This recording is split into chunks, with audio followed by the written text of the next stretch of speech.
Check it out, guys. I have been busy. Okay, box number 1 is getting there.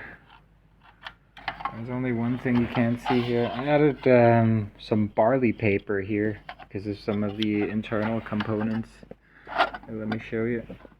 Doing this one-handed, ain't it? Okay, there we go. Fan in there. There's gonna be another port here. This is gonna be the output port.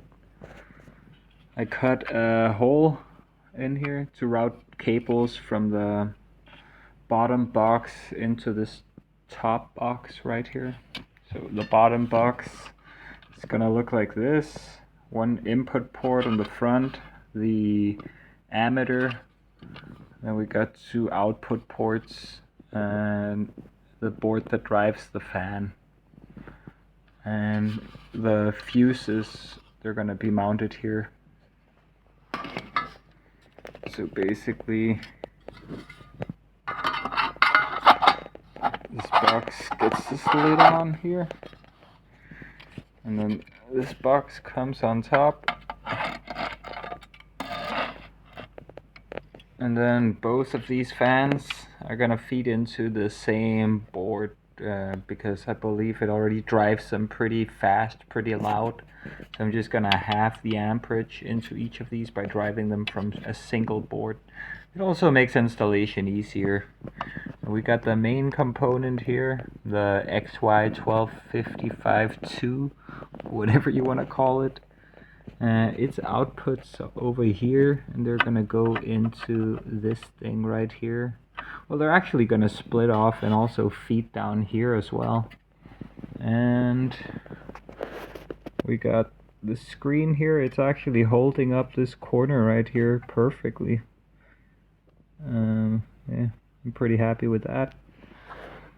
And the monitor, gotta get this cable in there eventually. It connects into that one. I don't really like these input and output terminals. They seem kinda flimsy. I need to use ring terminals, but I'm not sure. I'm not sure what I'm gonna end up using. But yeah, I'm gonna drill holes at all 4 points of this buck converter, MPPT buck converter right here. I'm gonna drill these holes out and have it go all the way through this box right here. I got the holes marked out. And then I'm going to connect both boxes like so.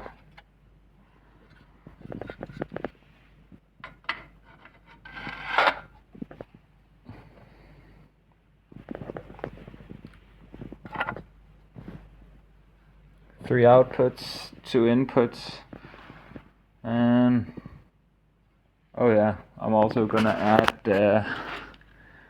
this thing on top, and then I think I'm gonna heat shrink it. I'm gonna put a tube of heat shrink on here, one way, heat it up with a heat gun, cut out the stuff for the USB and the ports and the screens here, and then another piece of heat shrink going the other way, and then again cut out for the USB and for the screen and such, because that way I will be able to hold it like so, not having to worry about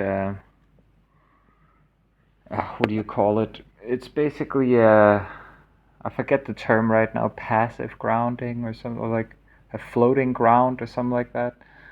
Basically, even if one of the metal pieces becomes energized, it's not going to be at a different voltage to the other metal box.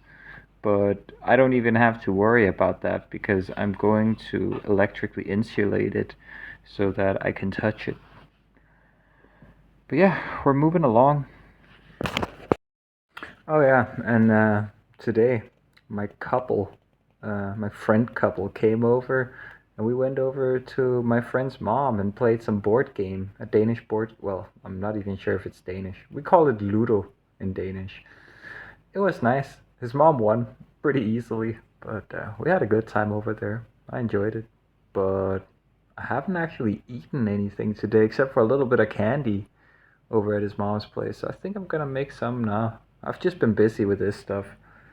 It's really a bother to drill these holes and cut through this metal and stuff when you only have a Dremel tool, you know? Well, slow but steady. I'm getting there. Let's eat, guys. Spypølse. Itadakimasu. Okay, guys, I'm actually pretty hungry. I'm having some eggs too, right after. Alright, guys, I just finished a late night bottle run. I went at like a little past 3, I think 3:20 a.m. on the wheel with the headlamp on. And just as I finished up the train station, there was nothing at the train station, but I spotted the other bottle collector there. This time I beat him to it though. I used to tell this guy like, hey, I already checked all the trash cans, you can, you know, turn around and go back home. But he never responded to me. I always said hello to him and nodded at him, being all friendly and stuff, but he just never was receptive towards my friendliness, so I just stopped updating him. And yeah, I just let him walk all the way up there to the gas station with his handicap. Like, I can't really be bothered. This guy doesn't want help. But yeah, going home from a somewhat successful bottle run. Let's see here. I got like 15 krona. That's a little more than $2. Hey, it's better than no dollars, am I right? Oh yeah, and I'm just talking to Stony while I'm doing this. Makes it a bit easier.